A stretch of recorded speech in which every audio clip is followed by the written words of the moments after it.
ಕಾಲ ಸೇವೆಯನ್ನು ಸಲ್ಲಿಸಿ ಮರೇಗುದ್ದಿ ಗ್ರಾಮಕ್ಕೆ ಆಗಮಿಸಿರುವ ಮರೇಗುದ್ದಿ ಗ್ರಾಮದ ಹೆಮ್ಮೆಯ ಪುತ್ರ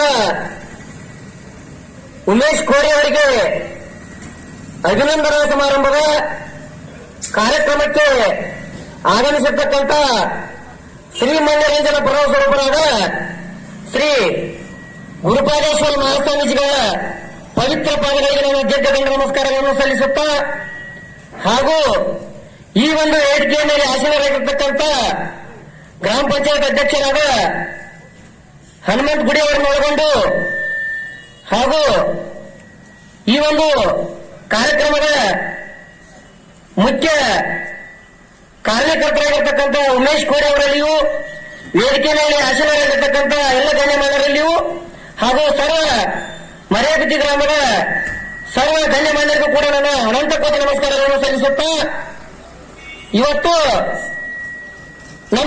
ನಮ್ಮೂರಿನ ಒಬ್ಬ ಹೆಮ್ಮೆಯ ಪುತ್ರ ಸೈನಿಕನಾಗಿ ಸೇವೆಯನ್ನು ಸಲ್ಲಿಸಿ ಇವತ್ತು ಮರೇಗುದ್ದಿ ಗ್ರಾಮಕ್ಕೆ ಆಗಮಿಸಿದ್ದಾರೆ. ನಾವು ಅದರಲ್ಲಿ ವಿಶೇಷವಾಗಿ ದೇಶಭಕ್ತಿ ಇರ್ತಕ್ಕಂಥದ್ದು ಕೂಡ ಮರೇಗುದ್ದಿ ಗ್ರಾಮದ ಯುವಕರಲ್ಲಿ ಕೂಡ ಹೆಚ್ಚು. ಕಾರಣ ಏನೆಂದರೆ ಮರೇಗುದ್ದಿಯ ಗ್ರಾಮದಿಂದಲೂ ಕೂಡ ಸಾಕಷ್ಟು ಯುವಕರು ಸೇನೆಯಲ್ಲಿ ಸೇವೆ ಸಲ್ಲಿಸುತ್ತಿದ್ದಾರೆ. ಅದು ಅಲ್ಲದೆ ಹೆಚ್ಚಿನ ಸಂಖ್ಯೆಯಲ್ಲಿ ಕೂಡ ಸೇನೆಯಲ್ಲಿ ಭರ್ತಿಯಾಗಲು ಕೂಡ ಸಾಕಷ್ಟು ಪ್ರಯತ್ನವನ್ನು ಕೂಡ ಮಾಡ್ತಾ ಇದ್ದಾರೆ. ಈ ಒಂದು ಸೈನಿಕ ಅಂತಕ್ಕಂಥದ್ದು ಅದೊಂದು ಸೇವೆ ಅನ್ನೋದೊಂದು ಹೂವಿನ ಹಾಸಿಗೆ ಅಲ್ಲ, ಅದೊಂದು ಮುಳ್ಳಿನ ಹಾಸಿಗೆಗಿಂತಲೂ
भारत माता की जय जवान वीर योधरिगे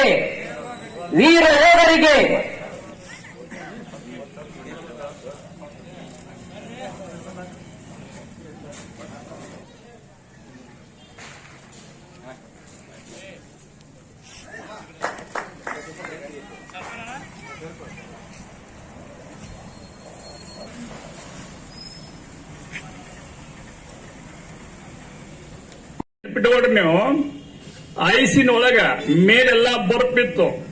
ಬರ್ಪಿನ ಒಳಗ 6 ದಿವಸ ತಕ್ಕ ಅಲ್ಲಿ ಒಳಗ ಇದ್ದ ಹಣ್ಣು ಯಾವುದೋ, ನೀರ್ ಯಾವುದೋ, ನೀರಡಿಕೆ ಯಾವುದೋ, ಜೀವ ಯಾವುದೋ ಸ್ವಲ್ಪ ವಿಚಾರ ಮಾಡ್ರಿ ನೀವು. 6 ದಿವಸ ಒಳಗದ ಅನ್ಬೇಕು ಅವ್ರ ಮಿಲಿಟರಿ ಪಡೆ ಇವು ಇಲ್ಲೇ ನಿಂತಿದ್ದ ತಿಳ್ಕೊಂಡು ಆ ಸಿಗ್ನಲ್ ಮೇಲೆ ಮೇಗಿನ ಬರಪ್ ತೆಗೆದ್ರದ್ದು. ಬರಪ್ಪ ಇವ್ ಹೆಂಗ್ ನಿಂತ್ಕೊಂಡಿದ್ದ ಅದ್ರ ಗಣ್ಣ ಹಂಗ ಇತ್ತು, ಒಟ್ಟು ಬಟ್ಟೆ ಹಂಗ ಇದ್ದು, ಪರಿಸ್ಥಿತಿ ಒಳಗೇನಾಗಿರಬಾರ್ದು. ಬರೀ ಕೈಯಾಗಿಡೋದು ಒಂದು ಬರಪ ನೀವು ಒಂದು 5 ನಿಮಿಷ ಹಿಡಿಯಕ್ಕಾಗಲ್ಲ. ಕೈಯಾಗಿಡೋದು ಬರಪ ನೀವು ನೋಡ್ರಿ, ಒಂದು ಬರಪ ಇಲ್ಲಿ ಮಾರುವಂತ ಒಂದು ಬರಪ್ ಕೈಯಾಗಿ ಹಿಡಿಯಂಗಿಲ್ಲ ನೀವು ಅಂದ್ರ ಅವ 6 ದಿವಸವರೆಗೆ ಒಳಗಿದ್ದ ಅಂದ್ರ ಅವನ ಜೀವ ಎಟ್ಟು ಮರಿಗಿರಬಾರ್ದು. ಆ ಟೈಮ್ದಾಗ ಜೀವ ಎಟ್ಟು ಮರಿಗಿರಬಾರ್ದು. 6 ದಿವಸ ಆದ ಬಳಿಕ ಮೇಲಿನ ಒಟ್ಟು ಐಸ್ ತಗದ್ ನೋಡಿದ್ರಂತ ಜೀವಂತ ಇದ್ದ. ನೋಡ್ರಿ ಇವೆಲ್ಲ ನೆನಪಿಸ್ಕೊಡ್ರಿ ನೀವು. 6 ದಿವಸ ಆದ ಬಳಿಕ ಸಮೇತವಾಗಿ ಭಾರತಾಂಬೆ ತನ್ನ ಮಗುವನ್ನು ಯಾವ ಚೆನ್ನಾಗಿ ರಕ್ಷಣೆ ಮಾಡಿರ್ಬೇಕು. ಏನ್ ಒಳಗೇನ ಅಲ್ಲಿ ಗಾಳಿ ಬರ್ತೈತೆ, ಏನ್ ಬಿಸಿಲು ಬರ್ತೈತೆ, ಏನ್ ಬರುತ್ತೆ ಹೇಳ್ರಿ. ನೀವು ಬರೀ ಎಸಿ ರೂಮ್ ಹಚ್ಕೊಂಡು ಒಂದು 24 ತಾಸು ಹೈಯರ್ ಎಸಿ ಹಚ್ಕೊಂಡು ಒಳಗ್ ಕೂತ್ಕೊಂಡ್ರೆ ಉಸಿರು ಕಟ್ ಆಗ್ತೈತಿ. ನಮಗ ಆಗತ್ತಿಲ್ರಿ, ನೆಗಡಿ ಬರ್ತೈತಿ, ಜ್ವರ ಬರ್ತಾವ, ಒಳಗೆ ಥಂಡಿ ಜ್ವರ ಬರ್ತಾವ ನಿಮಗ. ಮತ್ತ 6 ದಿವಸ ಒಳಗಿರ್ತಕ್ಕಂಥ ವ್ಯಕ್ತಿ ಮತ್ತೆ ಮರಳಿ ಬಂದ ಬಳಿಕ ಮರು ಜೀವ ಪಡೆದುಕೊಂಡು ದವಾಖಾನಿಗೆ ಹೋಗಿ ಎಲ್ಲಾ ತೋರಿಸಿಕೊಂಡು ಬಂದ ಬಳಿಕ ಮತ್ತೆ ಸೈನ್ಯಕ್ಕೆ ಹೋಗಿ ತನ್ನ ಸೈನ್ಯವನ್ನು ಪರಿಪೂರ್ಣವಾಗಿ ಯಶಸ್ವಿಗೊಳಿಸಿಕೊಂಡು ಇವತ್ತು ನಿವೃತ್ತಿ ಹೊಂದಿನ ಮರೆಗೊದ್ದೆ ಗ್ರಾಮಕ್ಕೆ ಬಂದಿದ್ದಾನೆ. ಅವನ ಭವಿಷ್ಯ ಇನ್ನು ಚೆನ್ನಾಗಿರಲಿ. ಮುಂದಿನ ಭವಿಷ್ಯ ಸಹಿತವಾಗಿ ತಾವು ಕಟ್ಟುವಂತ ಒಂದು ವ್ಯವಸ್ಥೆ ಮಾಡ್ಕೋಬೇಕು. ಸುಮ್ಮನೆ ಇವತ್ತು ಸರ್ಕಾರ ಸೌಲಭ್ಯಗಳನ್ನು ಸಾಕಷ್ಟು ಕೊಟ್ಟದ. BA ಆದವರಿಗೆ PSI ಆಗುವಂತ ಅವಕಾಶ ಕೊಟ್ಟಿದ್ದಾರೆ, ಪೊಲೀಸ್ ನೌಕರಿಗೆ ಹೋಗತಕ್ಕಂತ ಅವಕಾಶ ಕೊಟ್ಟಿದ್ದಾರೆ. ಇವೆಲ್ಲವೂ ಕೂಡ ನಮ್ಮ ಮಕ್ಕಳ ನೀವು ಅಂತಾರೆ ಸರ್ಕಾರದವರು. ಯಾವಾಗಿದ್ರು ಭಾರತಾಂಬೆಯ ಮಕ್ಕಳ ನೀವು ಯಾವಾಗ ನಾವು ಕರಿತೀವೋ ಅವಾಗ ನೀವು ಇಲ್ಲಿ ಬರಲೇಬೇಕು ಅಂತ ತಿಳ್ಕೊಂಡು ಇವ್ರಿಗೊಂದು ಸಿಗ್ನೇಚರ್ ಮಾಡಿ ಇವ್ರಿಗೆ ಕರಪತ್ರ ಕೊಟ್ಟಿರ್ತಾರ. ಅವಾಗ ಅದು ಹೋಗಲೇಬೇಕು. ಆ ಪ್ರಸಂಗದೊಳಗ ಸಾಹಿತ್ಯ ಅಂದ್ರ ಅವ್ನ ರಕ್ಷಣೆ ಮಾಡ್ಬೇಕಂತ ಅವ್ರು ಆ ಸಂದರ್ಭದೊಳಗ ಅವ್ರು ಹೋಗ್ಬೇಕಾಗ್ತದ. ಆದ್ರೂ ಸಮೇತ ನಿವೃತ್ತಿ ಹೊಂದಿದಾನೋ ಅಂತ ತಿಳ್ಕೊಂಡು ನಾವನಿಗೆ ಇನ್ನೂ ಪ್ರೋತ್ಸಾಹ ಕೊಡೋದಿಲ್ಲ.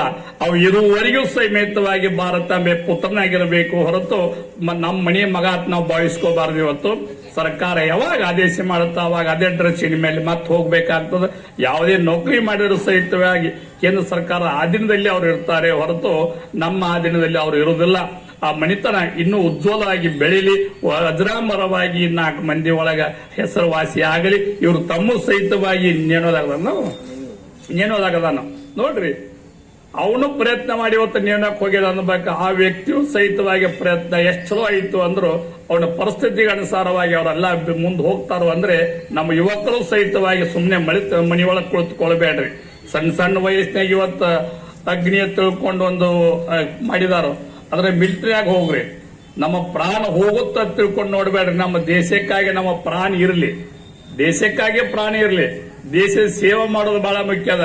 ಯಾಕಂದ್ರೆ ಭಾರತಾಂಬೆ ನಮಗೆ ಅನ್ನ ಹಾಕ್ತಾಳಂದ್ರ ಭಾರತಾಂಬೆಗೆ ದ್ರೋಹ ಮಾಡಬಾರದು. ನಾವು ಎಲ್ಲಾದ್ರೂ ಸಹಿತವಾಗಿ ನಿಮ್ಮ ಭಾರತಾಂಬೆಯ ಧ್ವಜ, ಭಾರತೀಯ ಧ್ವಜ ಎಲ್ಲಾರು ಹಾರಾಡ್ತಾ ಇತ್ತು ಅಂದ್ರೆ ಅಲ್ಲಿ ನಿಂತುಕೊಳ್ಳುವಂತ ಒಂದು ವ್ಯವಸ್ಥೆ ಇಟ್ಟುಕೊಡ್ರಿ. ಇದು ಬಹಳ ಮುಖ್ಯ ಇರುತ್ತೆ. ನಿಮ್ಗೆ ಹೇಳೋ ಮಾತು ನಾನು, ಬಹಳಷ್ಟು ಧ್ವಜಗಳು ಹಾರಾಡ್ತಾ ಇವತ್ತು. ಜಾತಿ ಒಂದು ಧ್ವಜ ಹಾರ್ತಾವ, ನೀತಿ ಒಂದು ಧ್ವಜ ಹಾರೋದಿಲ್ಲ, ಜಾತಿ ಒಂದು ಧ್ವಜ ಹಾರ್ತಾವ. ಇವೆಲ್ಲ ಧ್ವಜಗಳು ನಮ್ಮ ಸ್ವಾರ್ಥಕ್ಕಾಗಿ ಮಾಡ್ತಕ್ಕಂಥ ಧ್ವಜಗಳು ಇವೆಲ್ಲ ಕೂಡ. ಆದ್ರೆ ಭಾರತಾಂಬೆ ಸಂವಿಧಾನ ಪ್ರಕಾರವಾಗಿ ಒಂದು ಧ್ವಜ ಹಾರುತ್ತೆ ಅಂದ್ರೆ ನಾವು ಭಾರತಾಂಬೆಗೆ ಕೊಟ್ಟಿರ್ತಕ್ಕಂಥ ಗೌರವ, ಸಂವಿಧಾನ ಕೊಡ್ತಕ್ಕಂಥ ಒಂದು ಗೌರವ. ಎಲ್ಲಾರು ಜನಗಣಮನ ಅಧಿನಾಯಕ ಜಯ ಅಂತ ಹೇಳ್ಕೊಂಡು ರಾಷ್ಟ್ರಗೀತೆ ಶುರುವಾಗಿತ್ತು ಅಂದ್ರೆ 5 ನಿಮಿಷ ಅದಿರುವುದೇ 5 ನಿಮಿಷದ ಗೀತೆ ಅದು. ಅಲ್ಲಿ ನಿಂತ್ಕೊಂಡ್ರೆ ನಾವು ಕೊಡ್ತಕ್ಕಂಥ ಗೌರವ ಬಹಳ ಮುಖ್ಯ ಇರುತ್ತೆ. ಭಾರತಾಂಬೆಗೆ ಎಷ್ಟು ಗೌರವ ಕೊಟ್ಟಿದ್ರು ಅದು ಚೆನ್ನಾಗಿ ಈ ಕೋರಿ ಅವರಿಗೆ ಸಹಿತವಾಗಿ ಮಿಲಿಟರಿಯಿಂದ ಬಂದಿರತಕ್ಕಂಥ ಕೋರಿ ಅವರಿಗೂ ಸಹಿತವಾಗಿ ನಾವು ಗೌರವ ಕೊಡುವಂತ ಪ್ರಸಂಗ ಇವತ್ತು ಗಜಾನೋತ್ಸವದ ಅಂಗವಾಗಿ ಯುವಕ ಸಂಘದವರು ಅವರನ್ನು ಸನ್ಮಾನ ಮಾಡಿ ಬಹಳಷ್ಟು ಖುಷಿ. ನಾನು ಉಮೇಶ್ ಬಸಪ್ಪ ಕೋಡಿ, ಮರೆಗುದ್ದಿ ಗ್ರಾಮದ. ನಾನು 2009 ಸೆಪ್ಟೆಂಬರ್ದಲ್ಲಿ ಭಾರತೀಯ ಸೇನೆಗೆ ಜಾಯಿನ್ ಆಗಿ ನಾನು ನಾಸಿಕ್ನಲ್ಲಿ 1 ವರ್ಷ ಟ್ರೈನಿಂಗ್ ಮುಗಿಸ್ಕೊಂಡು ಅಲ್ಲಿಂದ ನಾನು ಸಿಕ್ಕಿಂಗೆ ಹೋದೆ. ಸಿಕ್ಕಿಮಲ್ಲಿ 1 ವರ್ಷ ಮುಗಿಸಿದ ನಂತರ ಜಮ್ಮು ಕಾಶ್ಮೀರಕ್ಕೆ ಹೋದೆ. ಜಮ್ಮು ಕಾಶ್ಮೀರಲ್ಲಿ 2 ವರ್ಷ ಮುಗಿಸ್ಕೊಂಡು ಮರಳಿ ಮತ್ತೆ ನಾನು ತಮಿಳುನಾಡಿನ ಕೊಯಮತ್ತೂರಿಗೆ ಬಂದೆ. ಅಲ್ಲಿ 2.5 ವರ್ಷ ಮಾಡಿ ಅಲ್ಲಿಂದ ಮತ್ತೆ ನಾನು ಜಮ್ಮು ಕಾಶ್ಮೀರಿಗೆ ಹೋದೆ. ಜಮ್ಮು ಕಾಶ್ಮೀರಲ್ಲಿ 2.5 ವರ್ಷ ಸರ್ವಿಸ್ ಮಾಡಿ, ಜಮ್ಮು ಕಾಶ್ಮೀರ ಒಂದು ಸೆನ್ಸಿಟಿವ್ ಏರಿಯಾ. ನಾವಲ್ಲಿ ಸರ್ವಿಸ್ ಮಾಡಬೇಕಾದ್ರೆ ಅವಾಗ ಏರ್ ಸ್ಟ್ರೈಕ್ ಆಯಿತು 2016ರಲ್ಲಿ. ಅವಾಗ ನಾವಲ್ಲಿ ಮಚ್ಚಲ್ ಸೆಕ್ಟರ್ ಒಳಗೆ ನಾವು ವರ್ಕ್ ಮಾಡ್ತಾ ಇದ್ದೀವಿ. ಆ ಪರಿಸ್ಥಿತಿಯಲ್ಲಿ ನಮಗೆ ಬಹಳ ಸಮಸ್ಯೆಗಳ ನಡುವೆ ನಮ್ಮ ಸೇವೆಯನ್ನು ಮಾಡುತ್ತಾ ಅಲ್ಲಿಂದ ನಾನು ಮರಳಿ ನಮ್ಮ ಯೂನಿಟ್ ಮೀರಟ್ಟಿಂದ ನಾನು ರಾಷ್ಟ್ರೀಯ ರಫೇಲ್ಗೆ ಹೋದೆ, ಅದು ಜಮ್ಮು ಕಾಶ್ಮೀರದಲ್ಲಿ. ಅಲ್ಲಿ 3 ವರ್ಷ ಮುಗಿಸ್ಕೊಂಡು ಮತ್ತೆ ನಾನು ಪಂಜಾಬ್ನಲ್ಲಿ 1 ವರ್ಷ ಮಾಡಿ ಈಗ ನಾಸಿಕ್ನಿಂದ ನಮ್ಮ ಊರಿಗೆ ಮರಳಿ ಬರ್ತಾ ಇದ್ದೇನೆ. ಮರಳಿ ಊರಿಗೆ ಬಂದ ತಕ್ಷಣ ಊರಿನ ಸದಸ್ಯರನ್ನು ಸೇರಿ ಗಣ್ಯಮಾನ್ಯರು ಸೇರಿ ನನಗೆ ಅಭಿನಂದನೆ ಕಾರ್ಯಕ್ರಮವನ್ನು ಕೊಟ್ಟಿದ್ದರು. ಇದರಿಂದ ನನಗೆ ಮತ್ತು ನನ್ನ ಭಾರತೀಯ ಸೇನೆಗೆ ಬಹಳ ಹೆಮ್ಮೆ ಅನಿಸುತ್ತದೆ. ಎಲ್ಲರಿಗೂ ನನ್ನ ಧನ್ಯವಾದಗಳು. ಭಾರತ್ ಮಾತಾ ಕಿ ಜೈ. ಜೈ ಹಿಂದ್, ಜೈ ಭಾರತ್.